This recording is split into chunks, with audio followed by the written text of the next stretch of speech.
Salut. Bonjour. Привет. Agnon. Bon dia. Bienvenue à tous sur les podcasts d'En Chemin. Eh bien, bonjour à toutes et à tous. Je suis Julie Fitoussi. Je suis accompagnée de deux intervenantes. Je vous laisse vous présenter. Eh bien, bonjour à tous, je m'appelle Tiara, j'ai 27 ans et j'ai créé l'association Beyond First Club qui mène ce projet. Moi, c'est Coralie et je suis chargée de communication au foyer. Foyer Nvia. Salut tout le monde, je me présente, Idriss. Je suis actuellement en BTS, en alternance, donc j'ai à la fois une entreprise, une école. En même temps, je vis au foyer, donc forcément j'ai des temps sociaux dans mon foyer. Et avec mes amis, où on aime bien sortir. Alors aujourd'hui, on se retrouve pour un petit podcast sur un sujet qui touche à tout le monde finalement. Je disais donc, est-ce qu'on peut compartimenter notre vie professionnelle, personnelle et sociale ?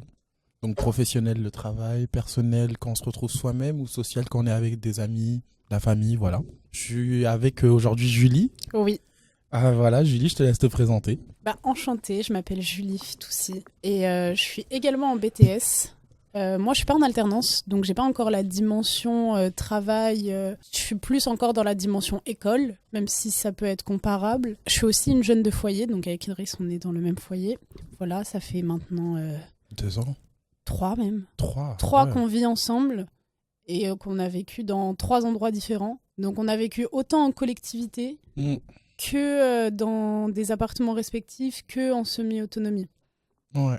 Et c'est sûr que ça peut quand même jouer quelque chose de vivre avec d'autres personnes de son âge dans différents endroits, dans différents contextes. Je trouve que c'est très intéressant parce que dans un premier temps, on s'est connus dans un foyer où on était quand même 20. Ouais, on était en complète collectivité. Ouais. Exactement, où nos temps de repas, de douche, de sortie étaient quand même assez surveillés, assez réglementés. Donc j'ai envie de dire que finalement, on compartimentait pas trop notre vie à ce moment-là, justement. Ouais. C'est plutôt le foyer qui choisissait. Et puis on a déménagé chacun dans un service de semi-autonomie où là, forcément, on a dû apprendre à vivre selon nos envies, en fait. Si moi, je veux me doucher à 22h, que l'autre veut se doucher à 18h, que l'autre veut se doucher à nanana, puisqu'on partageait quand même les mêmes espaces. Je trouve que c'est là qu'on a vraiment connu une nouvelle dimension de la vie, où justement, il fallait quand même se séparer. Et toi, Julie, tu me disais que tu n'étais pas en alternance, que tu avais juste l'école. Tu es à l'école toute la semaine ? Ouais, je suis à l'école en 35 heures. Ouais. Mais après, en soi, vu que moi, je bosse dans des ateliers de confection, dans le cadre de mon BTS, je visualise un peu ça comme du travail. J'ai l'impression d'être dans le travail à la chaîne, à l'usine. À l'usine. Et aussi le fait que nous, on soit en BTS, moi, je pense souvent aux jeunes de notre âge, tu vois, qui sont à la fac et qui n'ont pas du tout le même volume. Pas du tout le même volume horaire que nous, et qui ont un volume horaire plus léger. Et qui, pour ceux qui vivent encore chez leurs parents, ils n'ont pas toutes les contraintes du fait de vivre seul.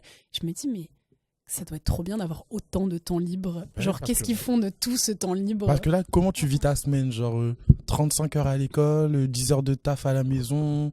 Est-ce que tu vois tes amis ? Ça se passe comment ? Déjà, moi, je me compare aussi beaucoup à quand on était au foyer, quand on vivait en collectivité. C'est sûr qu'il y avait une charge mentale en moins du fait de faire les courses, de faire à bouffer, d'être organisé. En plus, quand on te bassine à longueur de journée qu'à 21 ans, tu dois être prêt sur tous les points dans ta vie, être autonome, tu as cette pression de faire tout le temps bien. C'est ça.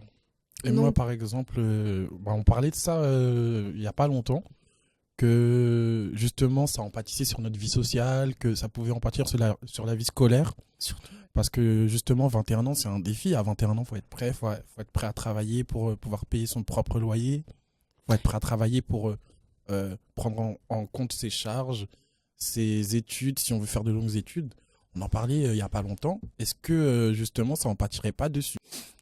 Mais dans tout ça je me dis, est-ce que t'as pas peur ?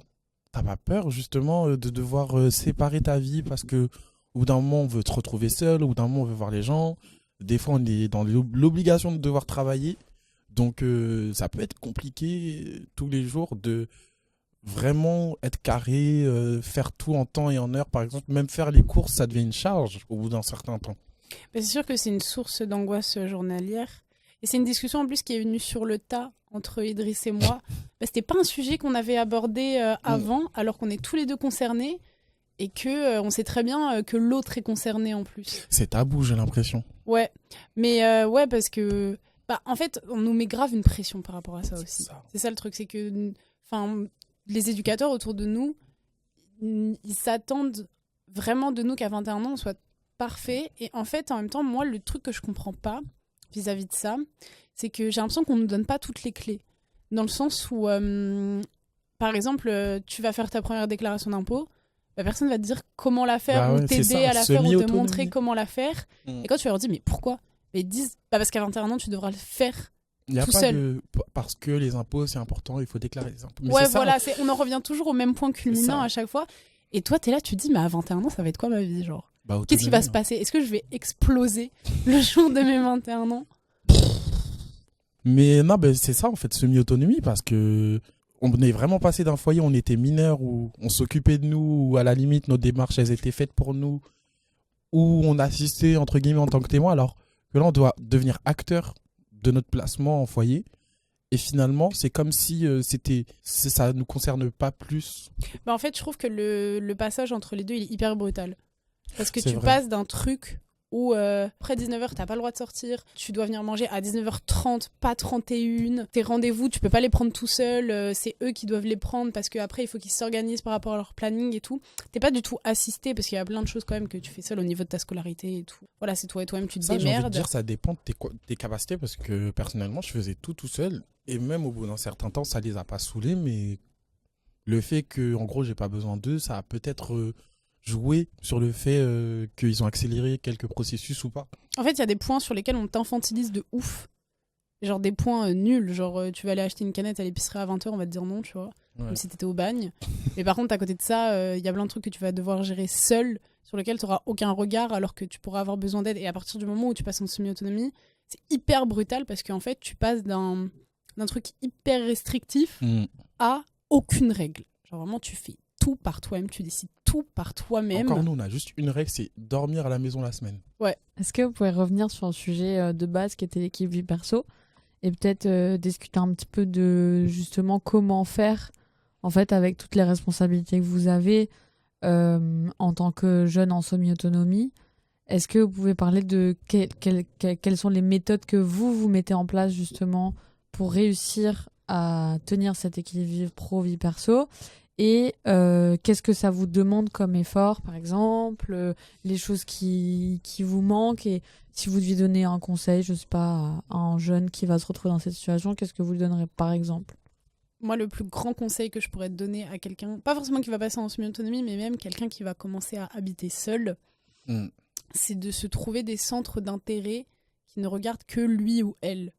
Parce qu'en fait, le jour où tu te retrouves à habiter seul, où tu passes des soirées entières tout seul, ou même parfois plusieurs jours d'affilée, où en fait tu vas pas parler avec grand monde, ou alors tu vas pas parler avec des gens avec qui t'es très proche ou intime, et du coup parfois tu peux te sentir assez seul. C'est de vraiment faire des activités, peu importe ce que c'est, qui te rendent heureux, mais qui n'impliquent personne d'autre que toi-même. Ça serait plus... Même, j'ai envie de dire, moi ce que je fais maintenant, c'est que, par exemple, si je travaille lundi à vendredi, samedi, bon, je vais sortir avec toi si tu me proposes une sortie qui m'intéresse. Par contre, le dimanche, c'est pour moi. Je reste chez moi, je regarde ma série, je me cuisine un petit plat tranquille, facile à faire. Je ne bouge pas. C'est ton jour. C'est ça. Ouais. C'est vraiment comme ça pour l'instant que je balance ma vie. Parce que, étant donné que j'ai un travail, une école, j'ai le foyer le samedi, je peux parler à quelques personnes vite fait, sortir la journée. Le dimanche, je reste chez moi. Pour l'instant, cette balance, elle me convient. Mais si moi, je peux donner un conseil, c'est vraiment de, comme Julia l'a dit, trouver une activité.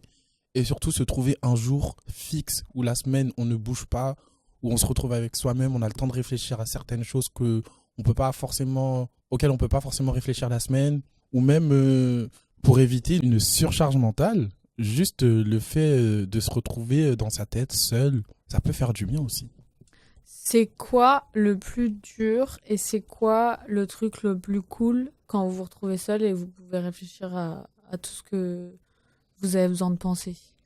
Ça dépend dans quel état d'esprit on se retrouve aussi. Parce qu'il y a des moments où tu vas te retrouver seul et tu vas avoir la pêche, tu vas faire plein de trucs et tout, et il y a des moments où tu vas te retrouver seule et où tu vas te sentir triste et tout, et ça peut grave influencer sur ta productivité et ce que tu veux faire, ce que tu aspires à être.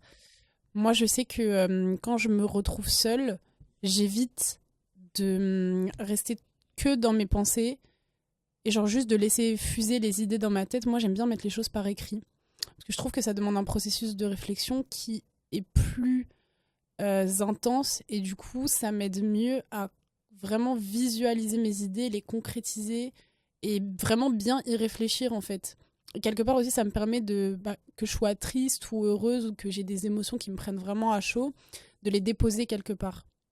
Genre, ce que j'ai dans ma tête, je le pose quelque part. Et ça, c'est peut-être subjectif, mais moi, je trouve que ça marche vraiment. Genre, j'ai vraiment l'impression d'ouvrir mon cerveau, de prendre le truc qui me tracasse et de le poser quelque part. Et c'est bon, c'est sorti, c'est là. Ça me tracasse plus, quoi. Ouais, mais c'est là, vie personnelle, c'est ça, en fait. T'es là, tu prends ton truc, c'est perso, tu peux en parler à personne, tu le poses quelque part et ça te concerne. Et c'est vraiment comme ça, moi, je trouve que créer une balance avec justement se retrouver et tout, c'est bien.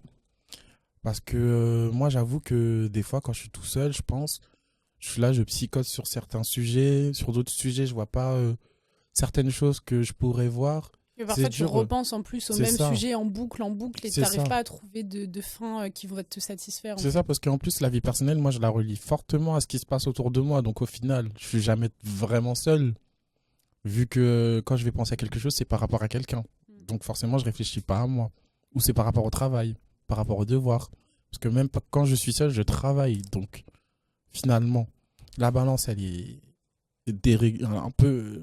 Il y a plus de poids sur un sujet que sur un autre. Mais vraiment, le plus dur, toi, à rester seul et à réfléchir, c'est vraiment réfléchir trop loin, avoir trop de temps pour soi. Voilà. Pour ça, je parle de balance. Du coup, franchement, c'est vraiment cool d'avoir pu parler de ça. Parce que personnellement, comme on le disait dans l'épisode, on est vraiment passé d'un fonctionnement de foyer restrictif à la semi-autonomie, donc brutal. En plus, moi, je suis passé par la licence où tu as 15 heures par semaine. Et le reste de ta semaine, tu es chez toi, tu fous rien.